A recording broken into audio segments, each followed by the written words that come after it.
गोटेगांव में तापमान में ठंडक आ चुकी है, लेकिन सियासी पारा चढ़ने लगा है। भाजपा ने तो गोटेगांव में अपना प्रत्याशी महेंद्र नागेश का नाम घोषित कर रखा है, लेकिन कांग्रेस में नामांकन के पहले ही शय और मात का खेल अभी भी जारी है, क्योंकि कांग्रेस ने पहले तो शेखर चौधरी को टिकट दिया और बाद में टिकट काटकर सिटिंग विधायक एनपी प्रजापति को थमा दिया। टिकट कटने से शेखर के समर्थकों में असंतोष उभर कर आया। शेखर ने भी अब बगावती तेवर अपना लिया। हालांकि शेखर का जब टिकट काटा गया तो उन्होंने सबसे पहले अपने समर्थकों, कांग्रेस कार्यकर्ताओं और फिर जनता की राय मांगी। तीनों ही पक्षों की राय शेखर के लिए भावनाओं से भरी हुई थी कि पार्टी ने टिकट काटा है, जनता ने नहीं।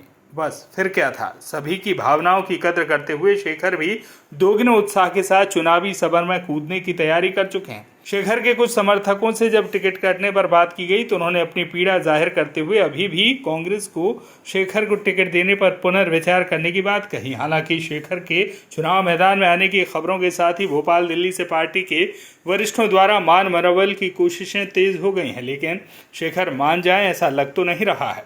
शेखर के उत्साह को देखते हुए यही लग रहा है कि अब तक पूरी ताकत के साथ चुनाव मैदान में जा रहे हैं। विधानसभा चुनाव में गोटेगांव के चुनावी परिदृश्य का सियासी भविष्य क्या होगा, यह तो 30 तारीख नामांकन दर्ज होने के बाद ही पता चल सकेगा। कांग्रेस ने गोटेगांव क्षेत्र में प्रत्याशी बदलकर क्या गलत किया है या ठीक किया है, क्या कहना चाहेंगे? कांग्रेस के द्वारा जो प्रत्याशी परिवर्तित हुआ है उससे कांग्रेस को बहुत बड़ा नुकसान है।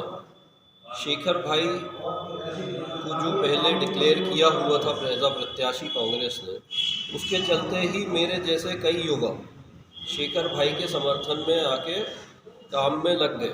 इससे पहले मैं राजनीति में कभी एक्टिव नहीं था, लेकिन शेखर भाई के चलते मैं एक्टिव हुआ हूँ। और दूसरी बात यह है कि प्रत्याशी बदल जाने से यह तकलीफ़ है कांग्रेस जन में कि शेखर भाई कांग्रेस के प्रत्याशी के साथ साथ जनता के भी प्रत्याशी हैं। जनता शेखर भाई को ही चाह रही है और जनता का कहना यह है कि अगर शेखर भाई चुनाव नहीं लड़ रहे हैं तो कांग्रेस की स्थिति बहुत गंभीर है। और मेरा मानना तो यह है कि कांग्रेस 229 सीटों पर ही चुनाव लड़ रही है, जिसमें से आप ये मान के चलें कि एक सीट तो ये जनता के द्वारा जो शेखर भाई को जिताने की संभावना थी, उस चीज़ को लेके कांग्रेस थोड़ी गड़बड़ी कर रही है। लेकिन अगर वो गलती सुधार ले, सबसे आगे था, फिर भी कांग्रेस ने यही कदम उठाया, टिकट बदल कर एनपी प्रजापति को दे दिया। क्या कहना चाहेंगे?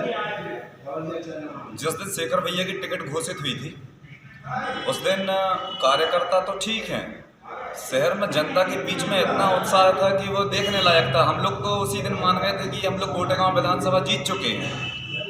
और ये हम लोग कार्यकर्ता की नहीं, ये पूरे जनता की आवाज़ थी कि भैया एक सीट तो ये आपकी निकल गई।